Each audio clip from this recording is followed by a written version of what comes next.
Bienvenue dans le parcours audio de la pensée du jour du Top Chrétien. Nous vous invitons à vous installer confortablement et à prendre un temps de pause avec Dieu.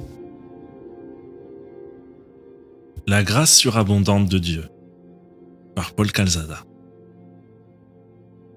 Or, la loi est intervenue pour que l'offense abonde.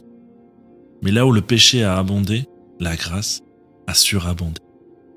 Romains 5, verset 20. Il est évident que plus il y a de lois, plus il y a de risques de les enfreindre. La mise en place de nouveaux radars pour faire respecter les limites de vitesse génère un plus grand nombre d'infractions. Plus il y a de lois, plus l'offense abonde. Ceux qui ont cru en la grâce de Dieu au moment de leur conversion sont entrés dans la joie du salut. Ensuite, ils ont essayé de mener une vie droite, mais il leur est arrivé ce qui arrive à tous. Ils ont expérimenté des jours difficiles et sous la pression de la tentation, sont tombés dans le péché. La culpabilité les a saisis, elle a été accompagnée de la peur du jugement des autres et cela les a amenés à se replier sur eux-mêmes. Dans les évangiles, la femme surprise en flagrant délit d'adultère a évidemment enfreint la loi. L'offense est réelle et les hommes religieux veulent la lapider. Jésus ne conteste pas la loi, mais il place ces hommes devant leur propre réalité de pécheurs. Que celui qui n'a pas péché lui jette la première pierre. Tous, repris dans leur conscience, quittent le terrain. Seul Jésus reste avec cette femme. Bien qu'il soit sans péché, il ne jette pas la première pierre. Il lui fait grâce. Le péché a été exposé, mais il n'est pas traité par la justice de la loi. Il est traité par la grâce de Dieu. Retenez cette loi divine. Lorsque vous êtes dans la vérité de la repentance, quel que soit le péché, quelle que soit l'offense, la grâce surabondera toujours pour pardonner cette offense. Jésus désire, dans sa grâce, relever celui qui a péché. La vérité et la grâce opèrent ensemble pour vous sauver de la condamnation. Croyez en la grâce surabondante de Dieu pour effacer tous vos péchés.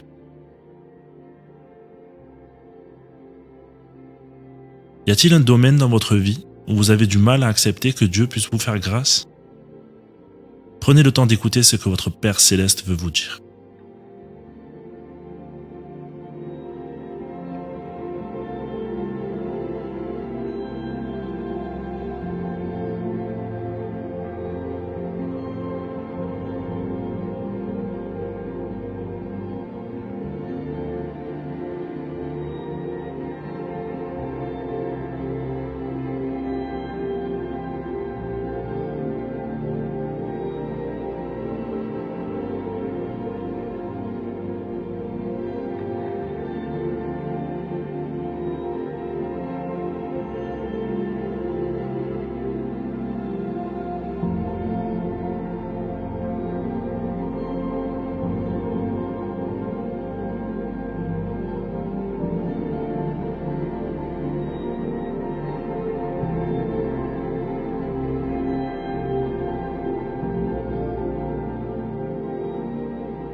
Prier, c'est comme parler à un ami.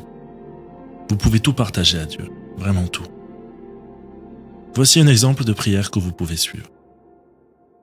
Seigneur, pardonne mon péché et mes manquements. Citez-les.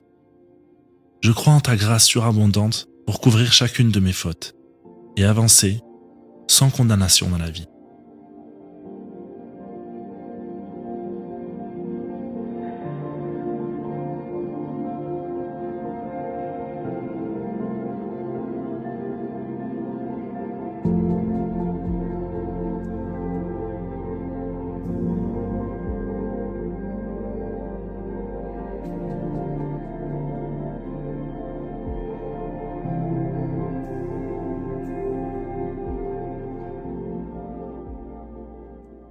Un Dieu qui est toujours prêt à pardonner les cœurs repentis, à inonder le pécheur de sa grâce, n'est-ce pas fabuleux?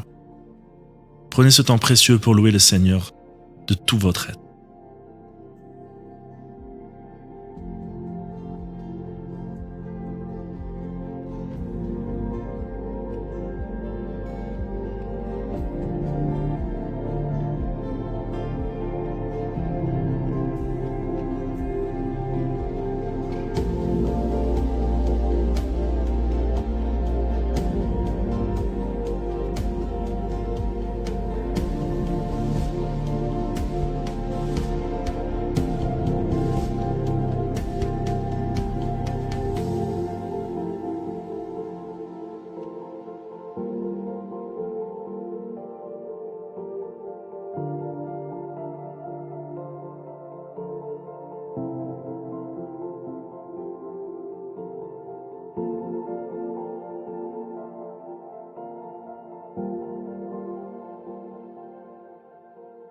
Dieu ne vous jette pas la première pierre lorsque vous tombez dans le péché.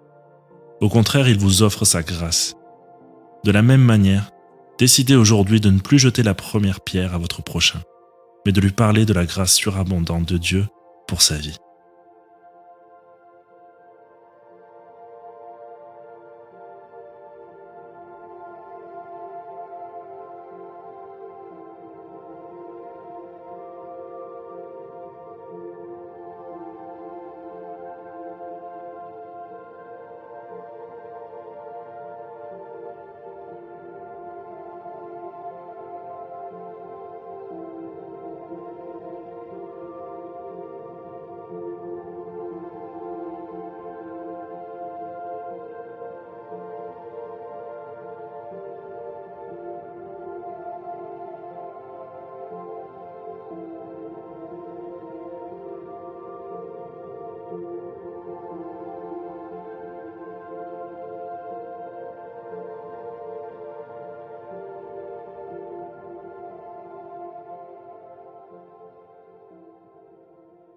Notre parcours du jour se termine.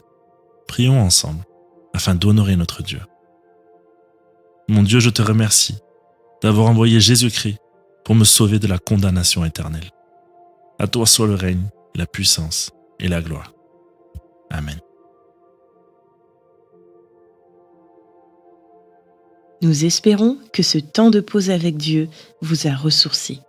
Rendez-vous demain pour un temps de Séla avec la pensée du jour.